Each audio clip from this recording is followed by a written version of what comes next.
mohon maaf, energi kita suka ngomongin orang, suka gunjing orang, suka dengki orang, itu yang datang juga sama. Jeng, tahu nggak Jeng, si dia tuh begini. Oh iya Jeng, begini. Ku semangat berjuang untuk menjemputmu di sana. Ketika kita pengen mendapatkan jodoh, strategi yang pertama adalah itu tadi, tentukan aku tuh pengen suami yang seperti apa ya. Oh, suami yang bisa membimbing, soleh, baik, suka ke masjid, baik sama ibunya, baik sama orang tuanya misalkan. Jadi harus jelas, ketika kita punya tujuan itu harus jelas dulu. Strateginya tentukan, kita pengen yang jenis seperti apa. Nah, ketika sudah jelas seperti apa kriteria yang kita inginkan, laki-laki yang seperti ini itu tempatnya di mana? Nah, kita harus tahu nih strateginya, tempatnya. Oh, kalau laki-laki yang suka ke masjid, kemudian baik sama orang tuanya, kemudian baik sama ini, gak mungkin tempatnya di tempat-tempat yang Allah tidak ridho. Kayak tadi, mohon maaf, misalkan yang orang yang hura-hura, yang melanggar syariat di situ, gak mungkin ada di tempat di situ. Itu. Pertama itu, tentukan dulu jenisnya, kemudian strategi adalah cari tempatnya di mana. Oh, laki-laki yang seperti ini tempatnya di mungkin di majelis taklim atau di tempat-tempat yang Allah di situ ridho. Nah, setelah tahu tempatnya, strategi yang ketiga adalah oh, laki-laki yang seperti ini, laki-laki yang akhlaknya baik, laki-laki suka perempuan yang bagaimana nih? Strategi yang ketiga adalah siapin diri kita ini yang disukai oleh sesuai dengan yang kriteria yang kita inginkan.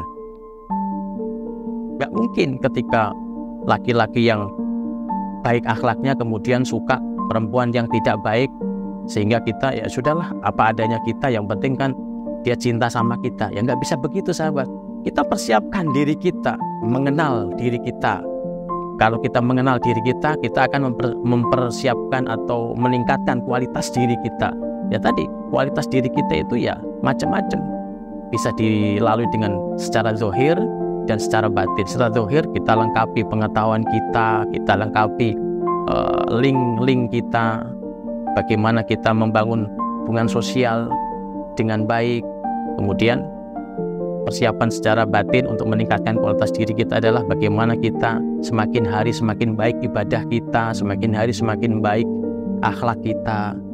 Setelah kita ikhtiar yang maksimal, kita sudah sedemikian rupa, lalu husnudzon sama Allah. Husnudzon sama Allah. Jadi tugas kita adalah ikhtiar yang maksimal.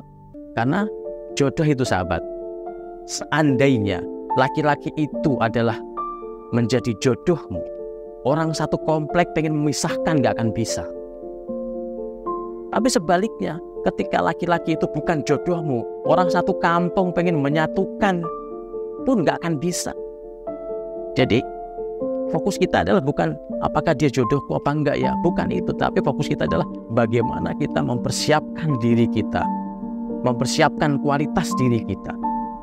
Otomatis itu nanti akan energi diri kita itu akan menarik energi yang sama. Ketika kita semakin baik energi di dalam diri kita, ketika semakin energi kita semakin positif, maka yang tertarik juga akan energi-energi yang positif.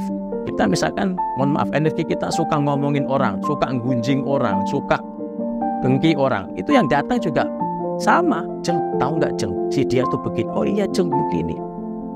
Nah, artinya ketika energi diri kita suka menggunjing orang, yang datang pun sama. Makanya ketika kita energi kita nggak suka gunjing orang, yang suka gunjing orang datang ke kita, tahu nggak dia tuh begini, jangan begitu nanti. Akhirnya dia nggak cocok. Wah, kamu tuh sok suci, dia akan pergi. Memang dari gambarnya itu menggambarkan begitu. Insya Allah begitu ya strateginya. Tentukan dulu jenisnya, kemudian tempatnya di mana, dan siapin umpan. Dan umpannya apa? Umpannya diri kita. Ku semangat berjuang untuk menjemputmu di sana.